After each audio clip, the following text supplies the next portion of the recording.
The final test of consciousness is not announced. There is no ceremony, certificate, or external recognition.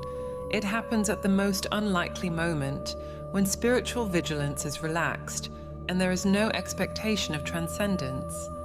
The exact moment varies, but the mechanism is always the same. You stop trying to pass the test. The compulsive need for spiritual evolution is the last and most subtle prison. As long as you believe that you need to improve, develop, and transcend, you will remain exactly where you are, trapped in the perpetual wheel of "I am not yet enough." The final test completely inverts this logic. You pass when you deeply accept that there is no test at all. Imagine spending years climbing a mountain, breathless and exhausted, only to discover that the summit was always beneath your feet. The enlightenment that you sought out there, in the books, in the masters, in the retreats, was quietly waiting inside you all along. But you needed to exhaust all the other options first.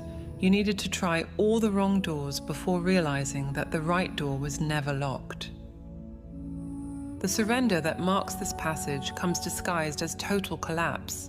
Relationships that seem to define who you were simply evaporate, not through dramatic conflict, but because the frequency has changed and there is no longer resonance. Careers built over decades completely lose meaning between one meeting and another.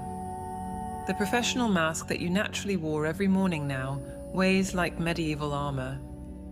Carefully cultivated identities, the successful professional, the dedicated spiritual seeker, the perfect partner, the exemplary child, begin to crack like old varnish under the sun.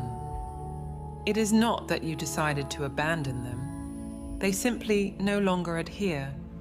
It is like trying to wear clothes that belong to someone else. There is no moral judgment about the clothes. They just no longer correspond to what you have become. Each loss tears away another layer of what you thought was essential. The process is simultaneously terrifying and liberating. Terrifying because each identity that falls takes with it an entire network of meanings, relationships, and purposes. Liberating because with each layer removed, you breathe a little deeper, move with a little more lightness. The operating principle here contradicts everything that modern culture teaches about growth. It is not addition, it is subtraction. It is not conquering, it is surrendering. It is not building, it is allowing the controlled